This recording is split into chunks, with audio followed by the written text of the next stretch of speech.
How is it going, folks? Welcome back to Park to Prem. Today we have our youth intake. Hopefully it's going to be the best youth intake of the series so far. I say that. The bar is set very low, isn't it? Of course, last episode we had the end of the January transfer window. We took on Tottenham in the FA Cup, and today we are back to take on two teams down below us in the table. If we get 4 points from the games today, we will hit that magical number of 50 points that pretty much guarantees us safety. The first of those teams is going to be Peterborough. We are doing an away day as well at Peterborough, a team predicted to avoid the drop. Right now, they are right in there having a scrap. We could condemn them to League One. And elsewhere, Nottingham Forest, a team who are meant to be in 10th and have had one of the worst seasons, well, imaginable. They're down second from bottom. Two massive games today and a youth intake to look forward to. Let's run the intro and get straight into things, shall we?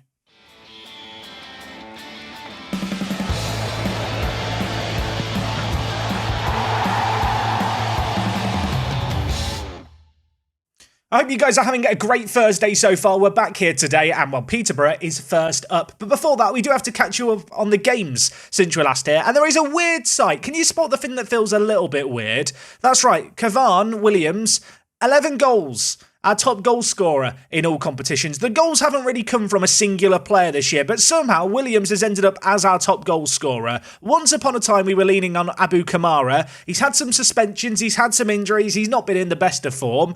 Good news for us is, despite not really having a single central focal point, throughout this season, different strikers have had runs of form. One player who's having an awful run of form is Mason Burstow. He has scored one goal in his last 10 games. Ever since I bigged him up when he got that hat-trick, he's not done anything since. Now, since last episode, I have played through the entirety of the month of February. Not the best of months, really. 6 games played, 3 defeats in the league, a draw and 2 wins.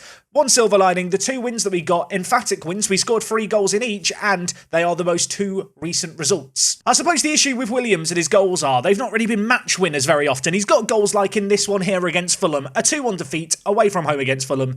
Not a great result, but I actually don't feel like the performance was terrible. We kind of matched them. At the end of the day, they took a 2-goal lead. It was always going to be tough. We provided some plucky underdog spirit, but it wasn't enough. Having lost to Fulham, we also lost to West Bromwich Albion. They are one of the better teams in the league. Similar situation. They got 2 goals ahead. We got 1 back, but we just couldn't find that equaliser. This result here, though, was a really pleasing one. A 1-1 draw against Sheffield United. And you might sit there thinking, Jack, why would this be a pleasing result? You've drawn. You conceded in the last minute. Well, the reason is Sheffield United are a very, very good team in this save game. And we dominated the ball. We played our brand of football really, really well. I felt like this was a game against superior players where we dominated the play for the most part. I know it doesn't really show it on the stats. Sheffield United really did kind of go crazy at the end of the game, throwing men forward.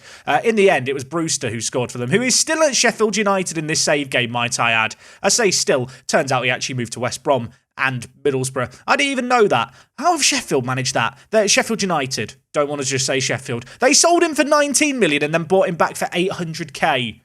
I'll tell you what, they're very good at wheeling and dealing at Sheffield United. The only game where we failed to score in this run of matches, Burnley, away. 2-0 defeat, bit annoying because they are a mid-table team, the kind of game that, given where we are in the league, we perhaps should view as winnable. We weren't good enough there. Good news though, we did bounce back most recent games, 3-0 against QPR and a 3-1 win against Coventry City. Coventry City in this game, a long-established championship side. We went down in this game, but we fought back really, really well. 2 late goals, Kamara getting 1, Davis getting the other.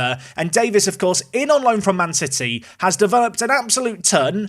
I am desperate to loan him off Man City, but they think it's too early to discuss a loan extension, and they want to evaluate other opportunities. If we do not get this man back next year, I'm a little bit worried. Like I mentioned in the intro segment, with our team right now, we are sat on 46 points after 36 games played. The golden number you need to get to pretty much guarantee safety is 50 points. And given the fact that today we are taking on Nottingham Forest in 23rd, Peterborough in 21st, feels like a pretty good opportunity to get those points needed. Worth noting, the youth intake is just labelled it happening sometime in March. I don't know when it's going to happen. Youth intakes used to happen on a really specific day. They now have an element of randomness, which is great in terms of avoiding people cheesing signing regens as they develop and appear in save games. On the flip side, we could play 2 matches today and then the intake isn't until a couple of games later. Those couple of games, by the way, Crystal Palace and Cardiff, we played them both at the start of the season in a commentary Terry. I figured you'd like to see us play against some different teams today. And well, speaking of different teams, the first team we have today is Peterborough United, who play at the Western Home Stadium, a stadium that I have been to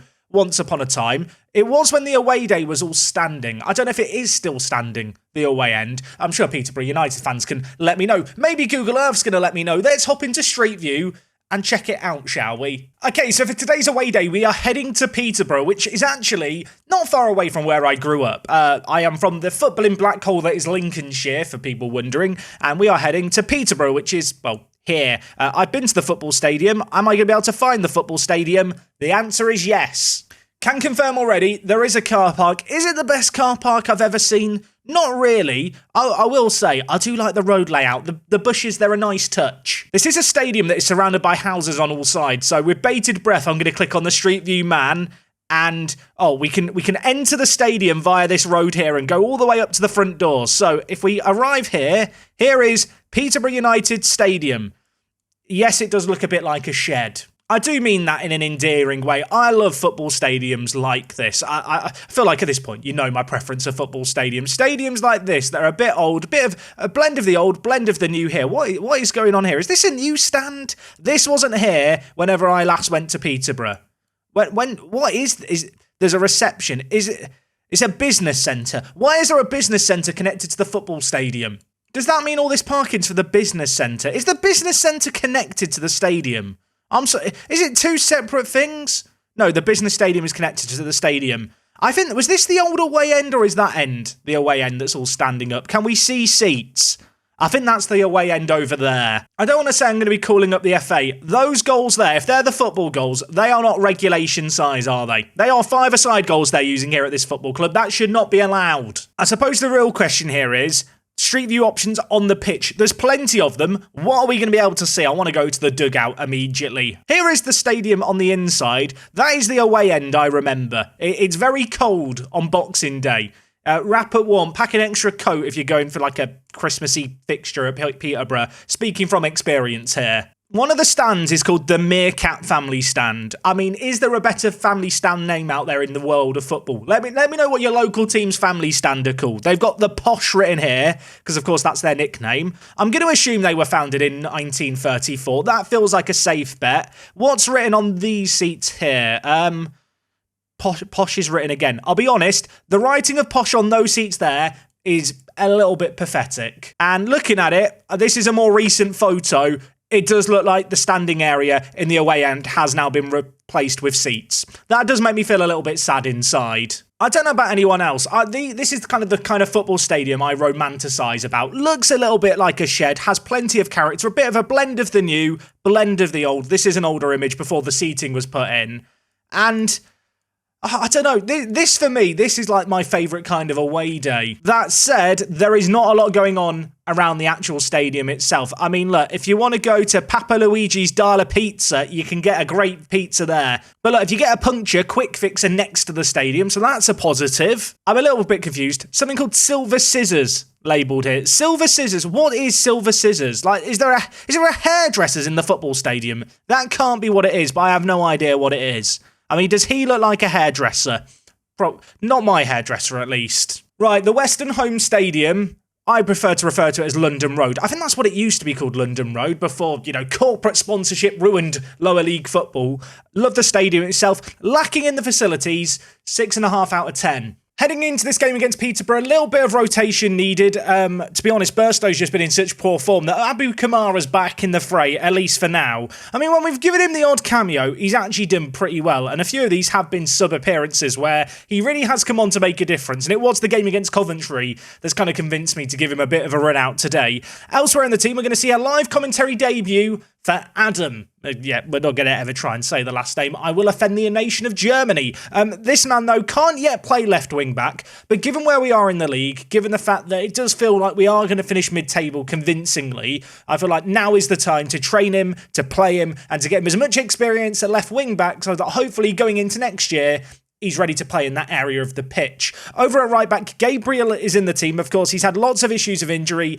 His contract's up at the end of the year. I don't think we're going to be renewing it. Been a bit of a disappointing deal, but of course, somewhat out of our own hands. He has had those 2 hip injuries, and besides that, he has had the odd bump and bruise here and there, as you can see. He's missed Fair amount of football this year. That said, he's on his first extended run in the team, and when it comes to the rest of the team, it's kind of the squad that you know and love. Donald and Abu Bakari going to play in the midfield, Davis at centre attacking mid, backline of Beckford, Teixeira, Williams, with Beckford, of course, now leaving the club at the end of the year and going back to Celtic. I have been rotating him in and out the team a little bit more, giving Bobby Thomas the odd game here and there, but neither has really been all that impressive recently, so rather than pick one based off form, we're going to go for Beckford, who's at least better on paper. Aim for the matches today, get the 4 points. If we can get a win here away from home, that would be massive. I do think the Nottingham Forest game is going to be a trickier match. I know they are second from bottom in the league, but they just have better quality. If there is a team in the drop zone that's going to mount this big fight back, Nottingham Forest are kind of the team I'd back to be the side to do it.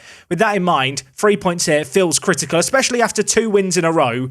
I know Football Manager is sometimes called morale manager. Sometimes it's momentum manager as well. It's crazy how much morale and just keeping the winning spirit going can really impact a team. We've all been there. I think the hardest situation in Football Manager is when you just can't buy a win. Nothing's going in your favour. Suddenly you get a few wins and you can be unstoppable, or you can get a few wins and get complacent and concede inside the first minute. I will give Peterborough some credit here. They scored quite a nice goal. Abubakari caught in possession from there. Murray laying it off to Norman, who threaded it through to Dodd. Some really nice movement in the final third.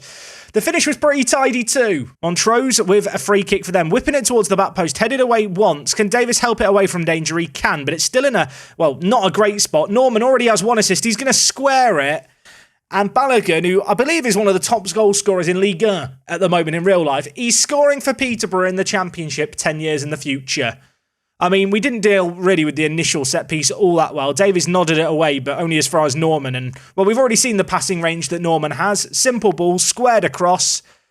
We're 2 goals down inside 10 minutes. They've had 2 shots and they've both gone in. This is one of those matches where I'm pretty grateful that we're not down at the drop zone, because if we were right next to Peterborough, 2-0 down in this kind of game, I'd be stressing right now.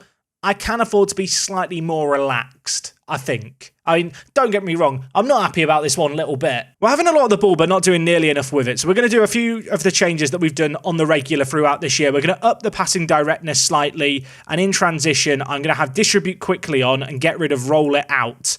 And we're going to mix up our distribution just a little bit to see if that can work things in our favour to end this half. We've already conceded from 1 free kick. They've now got a corner here. It's headed away initially, but only as far as Fuchs. Now Montrose to Fuchs. Edge of the box, lays it off to Knight. Edwards now with the ball on the far side, trying to get it onto his left foot, lays it inside to Montrose. A lot of the build-up players come on that kind of right side of our defence. We're struggling as they overwhelm us on that left. This time, though, they are switching things up. Adam does not put in a great tackle. That's not what they taught him at the Bayern Munich Academy. I need more from you, Adam. I want to see a heroic display here. Balogun's through again. I'll tell you what, without that Rigby save there, we are going to be embarrassed in this game. We're 3 goals down. Curiosity did get the better of me. I was wondering, how good is Balogun? The answer is, he's rather good. This man is on £19,000 a week, and he's got 4 goals in 35. I mean, he's on £19,000 a week. My highest earner is on 5 times less than that. Beckford over the free kick, looking to go long and a bit more direct. This isn't really the Guernsey way, but in matches like this, I think we do have to change up our style. Abu Kamara holding up the play nicely, lays it off to Donald. He's going to square it to Abubakari. Time and space to pick out a shot. He scored a few like that this year. He had loads of time. Unfortunately, the woodwork has come to Peterborough United's rescue. And Abubakari's now committed a foul. He probably should have scored. And, I mean, that was a chance. That goal goes in right before half-time. You start to think maybe that's going to change things up. Maybe that will give us a little bit of a kick up the buttocks. Instead, I've got to do the kicking up the buttocks. I've got to haul the players in here. I'm throwing a water bottle. I'm not happy. Adam's lost confidence. Donald seems anxious. They're getting subbed off. I've had enough. Going to bring in Jack McKenzie for Adam. Donald's not happy. I'm not happy with you either, Donald. Panny, on you come. Going to move him slightly higher up the pitch just because he still cannot play as a defensive midfielder. He is working on it. But the issue I've got is he's trying to force a move away from the club. What will happen sooner? Connor Panny being sold or him learning the art of the defensive midfielder position?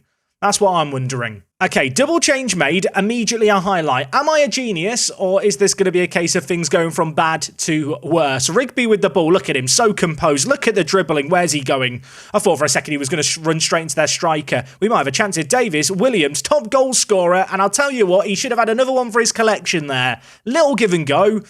And he squandered a chance. Beckford right now is on a 6.2 rating. Get him off the pitch. Bobby Thomas, on you come. And you know what? Abu Kamara, giving you a chance. You've let yourself down. We're going to bring in Burstow. We have created a little bit more in this half, but to be honest, Peterborough have been surprisingly good in this game. They are 1 place away from the drop zone. They need points more than we do, but I was about to say Davis isn't going to get the memo. I thought he'd missed the chance. The keeper actually got a really small touch on it. We do still have a corner here. Pressure is mounting. We are creating opportunities in this half. Can we maybe make something from this? The answer is a resounding no. McKenzie with the ball. Are we about to see back-to-back highlights? Panny dinks it. Williams nods it down. Davis on this occasion does find the back of the net. And with that, it's his 6th goal of the season. It's a 1-goal game. And I do feel like that's been coming. We brought in Williams because he has really good jumping reach. And we're seeing it on full display again here. Panny dinks the ball forward. Williams just leaps like a salmon. And Davis is there in between the two strikers, running on, exploiting the space and finding the bottom corner. I think I'm going to shout some words of encouragement to the players here. We've got 1 goal. We can definitely get another here now. 15 minutes left. I am going to just change things up slightly. I'm going to ask the players to hit earlier crosses into the box. I don't really want to go more direct because that just often leads to you just giving the ball away. Elsewhere, do I want to change much else? You know what? Let's go for distribute over the top from the goalkeeper. Try and catch them out with some direct play. Obviously, with the way that we tend to play, we invite teams to press onto us. That often leaves space in behind. See if that can work out in our favour, although there is not a lot of time left in this game for anything to happen. Abubakari, at this point, mate, you might as well go centre mid on attack. Jay Haddo, on you come. Fresh legs in the wide area. You know, this might be dumb. Tejera, you are now a target forward. I mean, he's got 20 jumping reach. If anyone's going to be a target forward, it's going to be Tejera. And Williams, at this point, you might as well just go to advance forward next to him. Does feel a little bit silly to have 3 centre-backs on the pitch when you're chasing a game. So you know what, Tejera, let's see what you can do as a target forward. If he scores, it'll be legendary. But we've all played Football Manager. You make some mental changes, and then there are no highlights to the end of the game. And it's a really anticlimactic 2-1. I mean, we scored, we made changes, and we created nothing after that point. Maybe I tinkered with things a little bit too much after we got the goal. That said, I mean, it's a disappointing performance. Again, a match where we find ourselves 2 goals down early on. We can get 1 goal back, but we just can't find that second one. Adding to the long list of 2-1 defeats we've had this year. Suppose the silver lining here is that this is one of those matches which, on another day, had the season been very different and if we were struggling more, would have felt much more like a do-or-die situation. With where we are in 13th, I can kind of shrug my shoulders a little bit. What I will say is, we could lose a couple of games and find ourselves right down in kind of 20th place. It's crazy how close the teams behind us are. Just because we're in 13th doesn't mean we're going to have a nice, comfortable mid-table season. We could still find ourselves just above the drop if we don't, well, book up our ideas. We need to win games like this. And I'll tell you what, we most definitely now need to win this game against Nottingham Forest. They are in 23rd. They are struggling massively. It should be a game we can win. We're going to be back for that one in just a mo, or the youth intake. Whichever comes first, we're going to return for. So, Future Jack, don't know what I'm throwing you to here, but I hope whatever is happening is good. Let's see what he's doing. Thanks for that, Pass Jack. We're back here, Nottingham Forest. The youth intake hasn't arrived yet. No, my luck, it will be right at the end of March and I'll have to play 2 more matches and then come back for a recordy bit. But hopefully, this match here is going to be better than the last one. If we lose again here, I won't panic too much. I will just be a little bit annoyed. We should be winning both these games given where we are in the league. So for this game, I'm going to rotate things just a little bit. Jay Haddo coming back into the team. Thomas is going to come in for Scott Williams, who's really not been on a very good run of form lately. I think maybe just sitting him out for a game or 2 is in our interest. And in the final third, I've given Abu Kamara a chance. I've given Mason Burstow a chance. So you know what? Brandon Charles fan club, rejoice. Your boy is going to get some minutes today. Okay, there's a kickoff highlight. There was one in the last game and it was Peterborough scoring. Maybe this one can go in our favour. Thomas, of course, in at right centre-back for Scotty Williams, who is on the bench for this match. Tejera to Donald. Switching it all wide to Adam, who's going to play it to Brandon Charles. The fan club, they're on their feet in anticipation. And I'll tell you what, bringing back in Brandon Charles is an inspired decision. He's turned provider immediately. Davis scores another goal. Brian Davis at centre attacking mid. He's not been firing on all cylinders all season long, but he's been on a little kind of low-key goal-scoring spree over the last month or so. He did get Young Player of the Month last month in the Championship. He could be on for it again this month. Halfway through this first half, Forest have not yet had a shot on target. We've had 77% of the ball. We are playing piggy in the middle. They are not having it. Set piece, though, for Forest. Having dominated from open play, it'd be very on brand now, wouldn't it, if we concede a set piece. We're going to deal with the initial ball. Shot from range is blocked as well. Kinsella, though, edge of the box, does still have it. Plenty of men committed to the attack for Nottingham Forest, as they are going to go back and look to pick out Thompson. He's going to square it to Gera. I mean, he's put in a crunching tackle there. It was an insane stop. It might not even be away from danger, unfortunately, for us. McAtee, at the edge of the box, hits it just wide. For all the possession we're having, maybe a little reminder there. Possession isn't just going to win your football matches. You do actually have to do stuff with it as well. And, well, that's not good. Percy Donald is injured. What kind of injury? Upper body injury. That sounds serious, doesn't it? Going to bring Pani into the team. He's going to have to play defensive midfielder. Maybe I'll help him learn the position quicker. Not exactly been a classic first half, but we're a goal ahead. We've limited their opportunities. We've had 75% of the ball. In terms of across the whole of the championship, I believe we're 4th or 5th for average possession, game to game, which is, as far as I'm concerned, that's a really good achievement. Obviously, we don't necessarily do a load with possession going forward. We like to have the ball in the deeper areas, but we wear teams out. We test their patience, test their concentration for those big balls into space forward that kind of will where our goals come from. And I mean, so far in this game, we're in control. We just need to make sure we don't give up needless set pieces or make mistakes passing it around the back. Our play here, I'm going to take off Williams. I'm going to bring in Burstow. Elsewhere, Adam, not having the best game at left back, so I'm going to take him off. I'm also going to bring in Jordan Gabriel at right back. Tejera looking a little worse for fitness, so you know what? We're going to make all 5 of our subs now. Going to bring in Scotty Williams to play at the heart of the defence. Hope I'm not doing a jinx here. I feel like in past football managers, if you made all your subs too early, it just always felt like there was going to be an injury. I've made all my changes now, and I feel like it doesn't happen like it used to. So, in previous FMs, I'd be more concerned in this situation using the subs early. I'm not worrying right now. I might be worrying if they score from a set piece, though. I've taken off Tejera. We've lost his 20 jumping reach, and, well, because of that, and definitely that, and not some questionable defending and goalkeeping, the scores are now all level. We are the home team here, so I do feel like this is a game we have to go for that little bit more. With that in mind, we're going to update our stuff. I'm going to go slightly more direct, I think, in this game. And in terms of kind of tactics here, I'm going to push Pani and Aboubakari forward. Move Aboubakari to a box-to-box midfielder. Not really a radical change, I suppose, in how we play. But we are just going to commit men a little bit more to the attack. 84th minute already. Is there to be a late twist? Is there to be a late goal or highlight? It's been a game where there's not been a great deal going on, and for all the possession we've had, we might not even win the game, but, well, there's a chance here. Gabriel, the right back. He does have a long throw on him. On this occasion, he's going to go short. He's going to float it in. We've not really got anyone there, but McKenzie puts it to Davis. It falls to Brandon Charles. I thought there might have even been a penalty in there. Charles hits it straight at the keeper, and that was a golden opportunity to snatch the win. Ultimately, we are going to have to settle for a draw, but I suppose with that, if we want to look at it kind of in a glass half full mindset, that result there does move us just one win away from the 50-point total that we probably need to stay up. And with 8 games left of the season, I'd like to think we will get one more win. I said the upper body injury didn't sound good. It's broken ribs. I mean, that could be Percy Donald's season over. I'm going to send him to the specialist for 7 to 9 weeks. That is going to be a big miss. What it does mean is that for all the... this is kind of funny. For all the Pani fans out there, your boy's about to get a load of minutes to end the season. Now, ordinarily, this would be the bit when I say thank you for watching, like the video, which you should do anyway at this point. But no, we've got a little bit more to do today. We've got our youth intake. I'm not entirely sure when it's going to come, so... I mean, I'm hoping I'm not going to have to play too many matches for it to appear. We've got 2 games left in the month of March. I'm going to join you whenever the head of youth development rings me up and says, hey, the bus full of 15-year-olds has arrived. Don't go anywhere. Never before has someone been so excited about a 2-star youth intake. I was a little bit looking forward to this. I've now seen the inbox item. My heart has sank a little. I mean, just as a reminder, Clayton Green, who is our head of youth development, I feel like he's actually a pretty good head of youth development, at least compared to what we can get and what is out there. His contract is up at the end of the year, so maybe I will just look for an improvement. But in terms of the players he's brought in, I mean, I've seen the star ratings. I'm thoroughly underwhelmed. I will say we've got a lot of different nationalities, and I always look for a player with the last name, The Space. Obviously, I want to have a player one day in a save game that is my son. That used to be a thing that you could just save and reload for on intake day.